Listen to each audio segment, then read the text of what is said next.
Revenge on my cheating fiancé was bad, but the karma was brutal. This happened to me about 19992000. When I was 19-20 years old, my friend told me that this was the juiciest revenge karma he's ever heard of, and that I should post it here. If you've ever been cheated on by someone you love, this is for you. Sorry in advance for the wall of text, but this is the emotionally eviscerating kind of revenge and karma, and for that reason I felt the details were important. I was single, after 5 years with my then boyfriend, and had finally mustered the courage to tell my junior high school crush, let's call him DN Dushnozel, about the candle I'd been holding for him for the past 7 years. Ever since the first time we met, I was still somewhat new to the Pacific Northwest after leaving my home of Alaska, and figured well he's in Alaska and I am here, and never moving back, so I might as well let the unspoken thing be spoken, get the answer I am sure is coming, and move on with my life. I was pretty sure that once I laid down all the cards, he wouldn't have wanted to be friends with me anymore, or would have said something like I am not into you that way. I was expecting, at most, an awkward conversation with him that may have explained my behaviors over the years I had known him. Much to my surprise, he reciprocated my expression of sincere love. Dian and I had been friends for all that time, and though I never dropped hints to him about it, I did tell my closest friend at the time. He and I even kissed once during our first school year together, and even though I wanted to, I didn't ever press the issue or pursue him further, giving him the chance to take the lead, which he didn't. His words to me were poetic and so full of promise, including him saying how I always had a thing for you and never knew how to approach you, and I was so afraid you would reject me and I'd be humiliated, and so on. The same kind of stuff I had told him 7 years later. Having not the slightest clue that he was going to react that way at all, it made me question my decision about never moving back. I mean, never. After the phone call professing love for each other, that word never seemed so extreme. If I relaxed the decision, maybe I could have the opportunity for the relationship I had wanted for so long. I had a really great perk with a family member who was a pilot, and was able to fly on a buddy pass standby ticket pretty often, so I decided to fly up to Alaska every couple of weeks to see DN. Once the news got around, everyone in our circle of friends would exclaim, "Oh my god, you DN. I always hoped you two would end up together. You are the perfect couple." I thought it was super cheesy and romantic, but it actually felt validating and nice because that was what I had envisioned and hoped people would say about us. I was always very careful to avoid dating or even flirting with anyone I went to school with, for the sake of avoiding interpersonal drama and gossip at school, which would have disrupted so much more than my education. After several months of traveling to see him every couple of weeks, he asked me to marry him. I said yes, and then without hesitation, started planning to move back to ACT to be together and start our life there in our hometown. I made my plans for the move, packing up all of my belongings and parcel shipping everything I owned. Thankfully it wasn't much, because I was still so young and didn't own any furniture. Dian and I were going to live together at his place, where he had a roommate. Let's call him Bicycle Man BM, who I will never forget. And the reason why is coming up. In the scanned number of days before my final flight back up to Anchorage, I started feeling kinda icky and gross, and after several days of that, followed my intuition and took a pregnancy test. I found out I was pregnant, and I was so overjoyed that I called him one evening to tell him about it. There was already a party going on at his place. I spoke with Dian briefly and said I have some news I want to share with you, and he said, but first I have to tell you about this really cool artist chick, and he told me about this girl who came to the party. Let's call her Thought Yes, a terrible nickname used only because I am too lazy to think of a better acronym. And it made me laugh when it first occurred to me. I was irked by the way he was talking about her, and realized this is not the time for a big reveal. I think I said to Dian something like, "Don't do anything you'll regret." He asked me to call him later on to tell him whatever the news was, so I said I would, and then I did. Hours later, whoever answered the phone said that Dian was there, but couldn't come to the phone right now. I had this awful stomach-sinking feeling, because I already had an intuitive feeling about what was happening. Dian never called me back that evening. I called him the next morning. No answer. I was heartbroken. That evening I finally got to talk with him and reminded him I have news, but he interrupted me to say I have to tell you something. And my stomach's sinking feeling was now turning to nausea. He admitted that he cheated on me with thought, all while the time I was trying to reach him the night before. I hung up the phone on him, and threw up. He didn't call me back to ask what my news was. I called him back later on to verbally upbraid him, and all he could do was ask for forgiveness and tell me that it was a mistake, and that he still wanted me to come there. I told him there was no chance that I would marry him after that. That was not a mistake, buddy, that was a choice. I said I would be up there to get my things and then I'd be gone for good. It took every ounce of my emotional strength to verbalize my thoughts without screaming. I miscarried the pregnancy that week. Add that onto the absolute devastation that this person I had longed for after all these years didn't actually intend on a committed relationship after proposing to me. And then I had to deal with the immense pain of losing my first pregnancy. And then to top that off, I had to fly up to Anchorage weeks before Christmas to pick up all of the stuff I had already shipped there, wait for it to arrive, with nowhere else to go but Dian's home. I had to face him and be around him. After having my heart thoroughly crushed, I knew also that all of our mutual friends, and our families, would either learn the truth, or would be told lies if Dian tried to save face about his mistake. I didn't know Dian to be that kind of person, but then, I didn't know him to be a cheater, either. So, all bets were off when it came to an educated guess about what course of action he would take. So I got on the plane, flew up north to Alaska, and of course, Dian didn't remember he told me the day before that he'd pick me up at the airport, or he didn't think it was worth it. Whatever it was the most awful feeling to be forgotten about, and left there stranded. Even more humiliating was when an elderly couple at the airport saw me waiting alone, picked up my lost girl vibe, and asked me if I was okay, and I lost my calm demeanor, broke down in tears at the airport. I shooed away the well-meaning couple because I couldn't keep my shit together long enough to be gracious about any help they could have offered. I finally got a cab and went out to his place, banged on the door outside and waited until I couldn't feel my fingertips anymore, and the racket finally woke up BM, who let me inside. Dian was in his room, passed out on his bed. I went to the living room couch and waited. I didn't know exactly how to confront him, so I didn't. He already knew how I felt based on our phone call following his confession.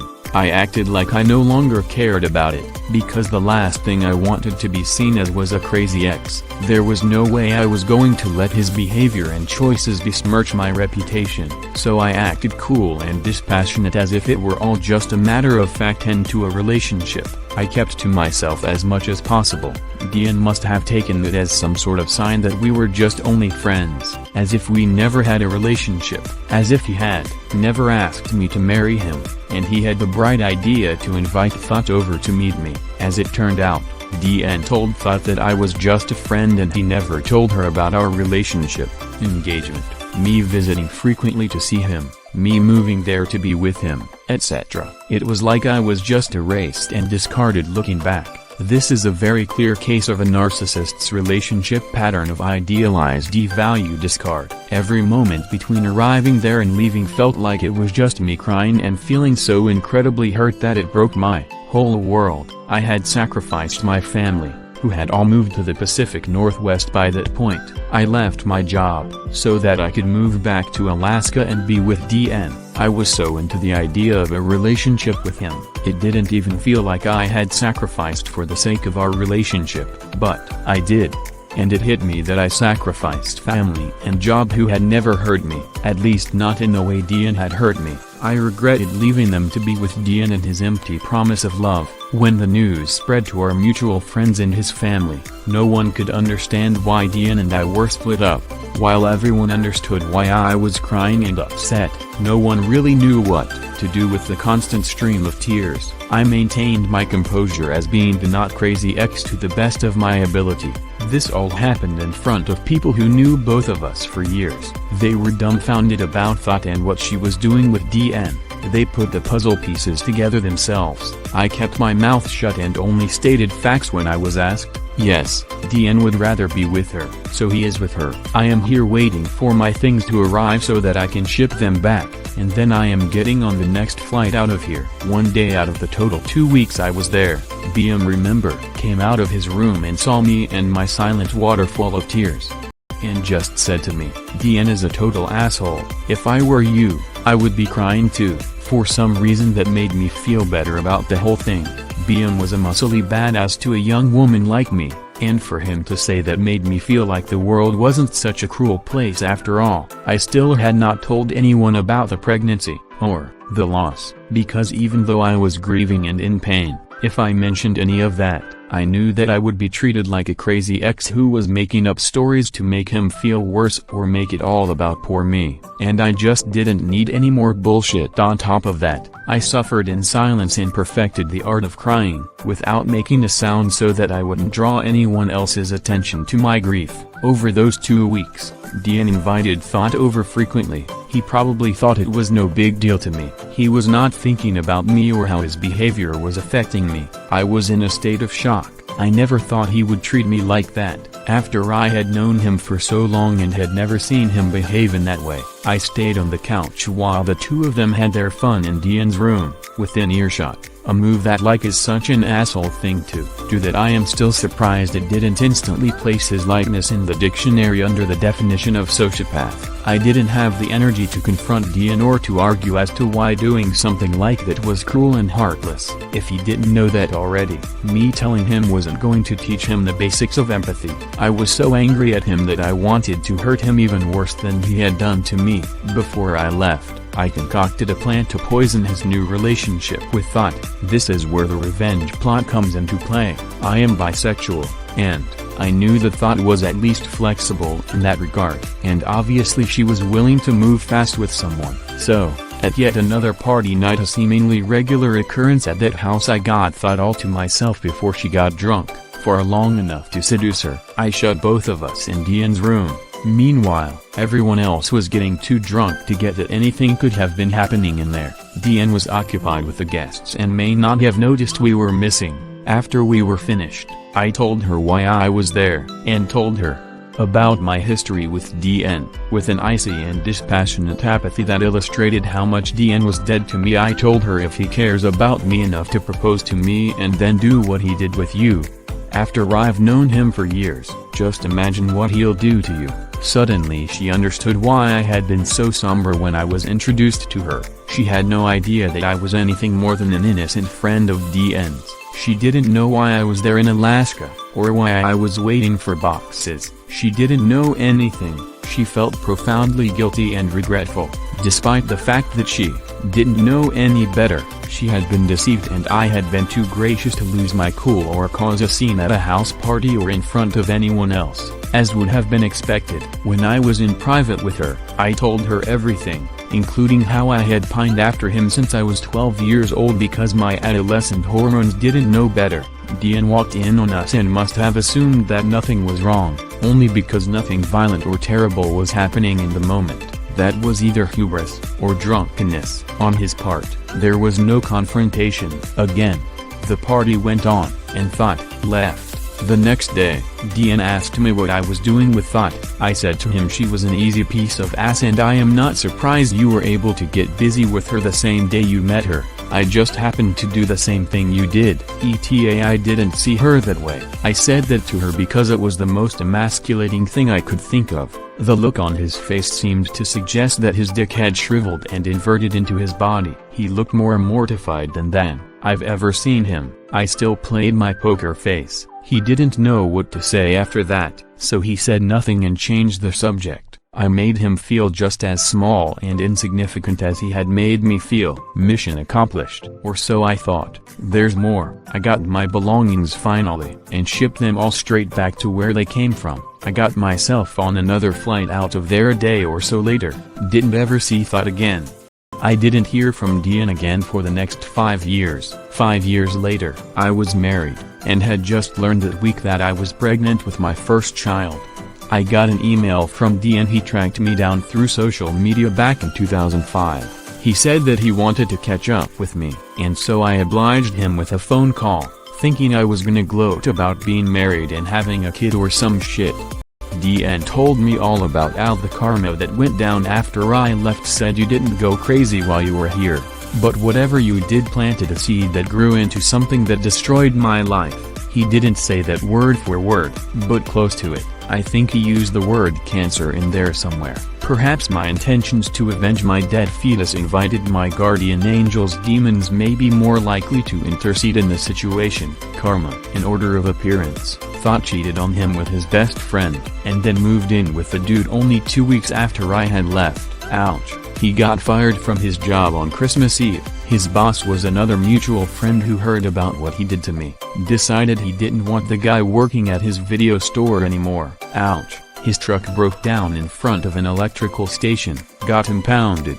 He didn't have enough money to get it out, since he lost his job, so he lost his truck, too. Ouch. That is pretty bad when you live in a place like Alaska. In the middle of winter, his family caught wind of what went down me and disowned him. Ouch. I thought that was pretty extreme. What did they hear? I never found out, but just chalked it up to karma. Afterthought was gone. His remaining friends, unsurprisingly, threw another drinking party at his place, except that this time they got DN wasted drunk, and then beat the crap out of him and threw him out of his own home into a snow berm, and locked him out. He took refuge with a neighbor, but later on he had to leave the state because he had been shunned by all his remaining friends, had no family or job or truck, etc., and was now single. Without even a thought to lean on. When we spoke, he had been living in Texas and rethinking his life, and wanted to know how I was doing after our engagement friendship ended, and that was when I decided that the time was right to tell him about the baby we could have had. And then, distinguished guests, was when he started to cry, and I told him how much it sucked for me to feel like I couldn't have told him about before for the reasons I mentioned above. And then I heard his full-on ugly cry on the other line. He was sobbing on the other line, and couldn't stop apologizing. He said, "I had no idea you were pregnant." I felt a momentary indignant rage, and sublimated it with another poker face moment. In my matter-of-fact, emotionless response, "We had sex, so it's not like it was impossible for that to happen. I tried to tell you, at the time.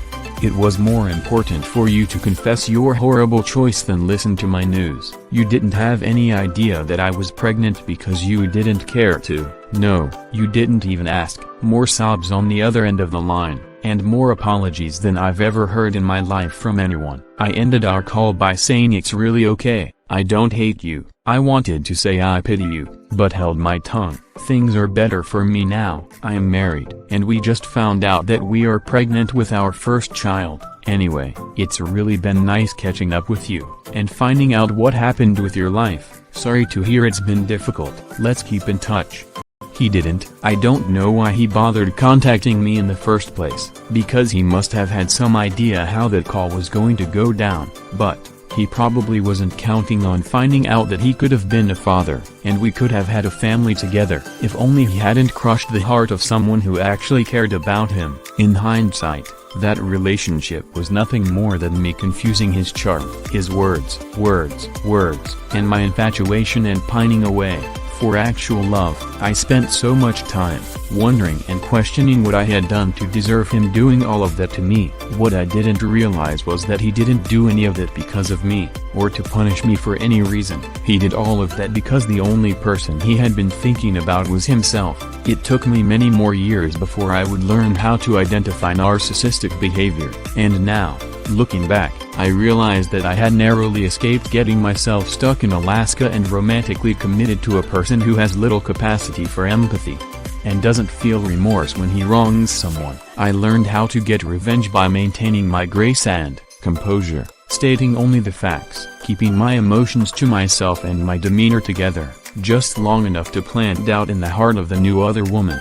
5 years after he crushed my heart, he cried enough to fill a bottle with his tears, and my satisfaction poured it over the flowers on the grave of our tiny, dead fetus. "I am sorry, baby." Summary: I confessed to a childhood friend that I had feelings for him. He reciprocated, proposed to me, then within a day of me finding out I was pregnant with our baby, He confessed that he cheated on me before I could tell him about the pregnancy. I miscarried and decided to hurt him as bad as he hurt me, by seducing his mistress. She left him for his best friend a couple of weeks later. Then, by the magical combination of word traveling through our circle of friends, and some really powerful karma, he was disowned by his family, got fired from his job on Christmas Eve, his truck broke down and got impounded, and he couldn't afford to recover it, and then all of his friends got him wasted and threw him out of his own home into the snow. He had to leave the state following his fall from grace. He got in touch 5 years later just to tell me about it, for me to tell him,